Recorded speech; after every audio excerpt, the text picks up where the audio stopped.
आज की इस वीडियो में आपको बताने वाला हूँ पार्ट 3 हिंदी। भारत से हम क्या सीखे, इस चैप्टर के जो राइटर है उसके बारे में, इसमें कौन-कौन इस चैप्टर में कौन-कौन इंक्लूड है, कौन-कौन शामिल है उनके बारे में, क्या-क्या हुआ था, पाठ का सारांश, चैप्टर का जितने क्वेश्चन आंसर है सभी के सभी इस एक वीडियो में मैं आप कवर किया हूँ। तो चलिए मैं आपको बताता हूँ और साथ ही साथ मैं आपको बता दूँ, अगर आप पीडीएफ इसका लेना चाहते हो तो आपको मेरे व्हाट्सएप पर कमेंट करना पड़ेगा, आपको पीडीएफ मिल जाएगा, वो भी फ्री में मिल जाएगा। ठीक है? तो चलिए हम चैप्टर को शुरू करते हैं। चैप्टर का नाम है पार्ट 3 हिंदी। भारत से हम क्या सीखे, ठीक है? ये एक भाषण है। अगर पूछेगा कि भारत से हम क्या सीखे, क्या है, तो एक तरह से भाषण ही है, ठीक है? विश्व विख्यात विद्वान फ्रेडरिक मैक्स मुलर का जन्म जो है आधुनिक जर्मनी के डेसाउ नामक नगर में हुआ था। कहाँ हुआ था? तो डेसाउ नामक नगर में 6 दिसंबर 1823 ईस्वी में हुआ था।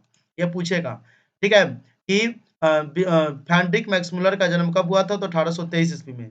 जब मैक्स मुलर 4 वर्ष के हुए तो उनके पिता विलियम मुलर नहीं रहे, यानी उनके पिता का नाम क्या था? विलियम मुलर, विल्हेम विल्हेलम, ठीक है? विल्हेलम मुलर जो थे, जो 4 साल का था तभी उनके पिताजी डेथ कर गए।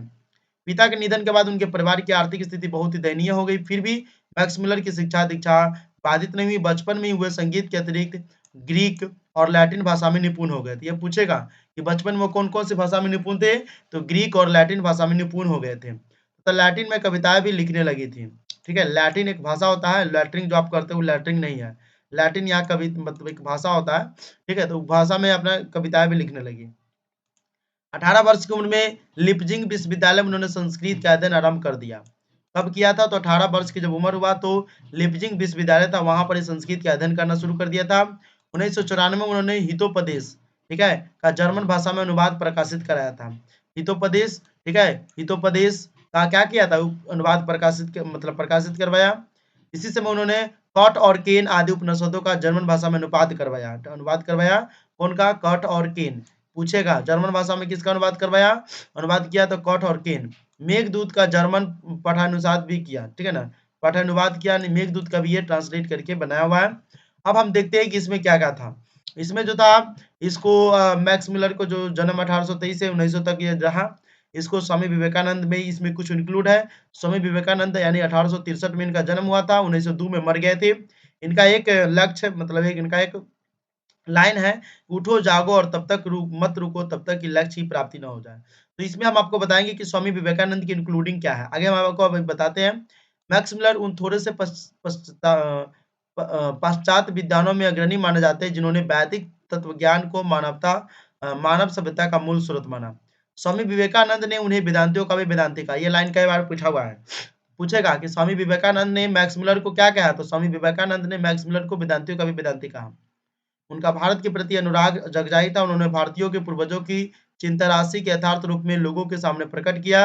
उनके प्रकांड पांडित्य से प्रभावित होकर सम्राज्ञी विक्टोरिया ने, ठीक है, कौन किया था? तो सम्राज्ञी विक्टोरिया ने, महारानी विक्टोरिया ने 1868 में, ठीक है, उन्हें अपने आसबोर्न प्रासाद में ऋग्वेद तथा संस्कृत के साथ यूरोपियन भाषाओं की तुलना आदि विषयों पर व्याख्यान देने के लिए आमंत्रित किया था। तो महारानी विक्टोरिया ने उसको कब आमंत्रित किया था? तो 1868 में। किस लिए? तो ऋग्वेद तथा संस्कृत के साथ यूरोपियन भाषाओं की तुलना आदि विषयों पर व्याख्यान देने के लिए। उस भाषण को सुनकर विक्टोरिया इतनी प्रभावित हुई कि उन्हें नाइट की उपाधि प्राप्त की। विक्टोरिया ने उन्हें कौन सी उपाधि प्राप्त किया? तो नाइट की उपाधि। यही आपसे पूछेगा कि महारानी विक्टोरिया ने मैक्स मुलर की कौन सी उपाधि प्राप्त की? तो नाइट की। किंतु उन्हें यह पदवी अत्यंत तुच्छ लगी और उन्होंने उसे अस्वीकार कर दिया। लेकिन मैक्स मुलर को बेकार लगा तो ये अस्वीकार कर दिया। वो यही का पिक्चर है। भारत भक्त, संस्कृत अनुरागी एवं वेदों के प्रति अगाध आस्था रखने वाले फ्रेडरिक मैक्स मुलर का 28 अक्टूबर सन 1900 ईस्वी में निधन हो गया। यानी 1823 में इनका जन्म हुआ था और 1900 ईस्वी में मर गए थे। स्वामी विवेकानंद ने इन्हें वेदांतियों का भी वेदांती कहा था। महारानी विक्टोरिया ने इन्हें नाइट की उपाधि दिया, लेकिन इसको सही नहीं लगा। 1868 में महारानी विक्टोरिया ने इसको अपने महल में बुलाया था।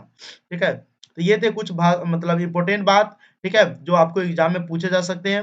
अब हम आपको आगे बताएंगे पाठ का सारांश। भारत से हम क्या सीखे, पाठ का सारांश। भारत से हम क्या सीखे शीर्षक कहानी उस भाषण का अनुवाद है जिसे लेखक ने भारतीय सिविल सेवा हेतु चयनित युवा अंग्रेज अधिकारियों के आगमन के अवसर पर संबोधन के लिए लिखा था। ठीक है, इसमें उन्होंने बताया कि विश्व की सभ्यता भारत से बहुत कुछ सीखती है और ग्रहण करती आई है। उन्होंने भारत को हर तरह से परिपूर्ण देश कहते हैं। देखिए भारत समक्यासी के सारांश इसलिए मैं आपको बता रहा हूँ कि हर बार एग्जाम में पूछता है कि भारत समक्यासी के पाठ का सारांश लिखिए, 5 में पूछेगा।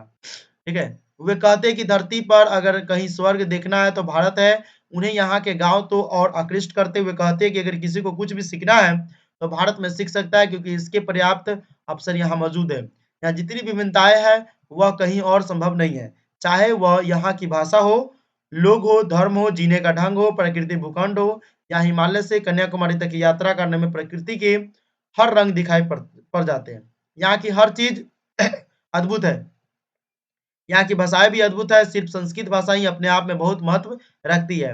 अकेले संस्कृत भाषा ही सब पर भारी है, यह अतीत और सुंदर भविष्य को जोड़ने की क्षमता रखती है।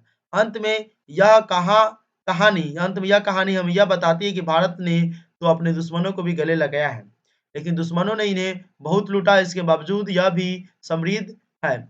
यहाँ यह कहानी हमें बताती है कि हमारा देश बहुत अच्छा है, इसके जैसा दूसरा नहीं है। हमें अपने देश से प्यार करना चाहिए। यानी पाठ का सारांश इस तरह से आप लिख सकते हैं। उसके बाद आपको क्वेश्चन आंसर है, इसका क्वेश्चन आंसर का पीडीएफ आपको मिल जाएगा व्हाट्सएप पर। आपको बस कमेंट क्या करना है, तो कमेंट करना व्हाट्सएप है मेरा, आपको व्हाट्सएप नंबर दे देता हूँ, यहाँ पर मैं टाइप कर रहा हूँ, ठीक है? इसी व्हाट्सएप पर आपको मैसेज करना है कि भारत से हम क्या सीखे पीडीएफ, हम आपको पीडीएफ दे देंगे 8873 पीडीएफ लेने के लिए व्हाट्सएप पर आप मैसेज करेंगे, फ्री में मिल जाएगा। कोई प्रॉब्लम नहीं होगा, आपको बस पीडीएफ लेना है।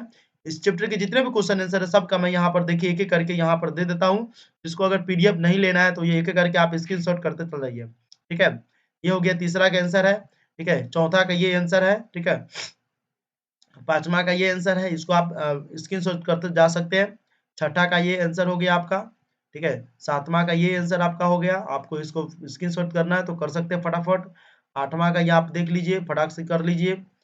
ठीक है, 9वां का आप यहाँ पर देख सकते हैं, ये है धर्मों की दृष्टि से भारत के क्या महत्व है। 10वां का भी यहाँ पर आपको दिखाई पड़ रहा है, ठीक है। उसके बाद 11वां का भी है, आप स्क्रीनशॉट भी कर सकते हैं, ठीक है। 12वां का भी यहाँ पर आप देख सकते हैं, ठीक है।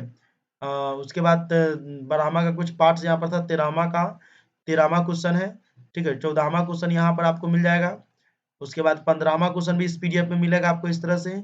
उसके बाद आपको यहाँ से कुछ ऑब्जेक्टिव भी मैं यहाँ पर मतलब इस चैप्टर के भाषा की बात है, वो भी यहाँ पर दे दिया हूँ कि क्या कौन-सा होगा, ठीक है ना? यानी कि इस चैप्टर के जितने भी क्वेश्चन आंसर से लेकर के ऑब्जेक्टिव, सब्जेक्टिव सब है, सब यहाँ पर मैं दे दिया हूँ। आपको पीडीएफ लेना है, आपको कमेंट करना पड़ेगा। इसमें जो है आपको कुछ ऑब्जेक्टिव क्वेश्चन है जो आपको मिला हुआ है। तो टोटल मैं यहाँ पर छोटा वीडियो बनाया हूँ, आप लोगों के लिए ताकि आप लोग कम समय में इस वीडियो को देख सकें, समझ सकें। पीडीएफ लेने के लिए आपको उस व्हाट्सएप पर कमेंट करना होगा। चलिए मिलते हैं अगले वीडियो में। जय हिंद, जय भारत।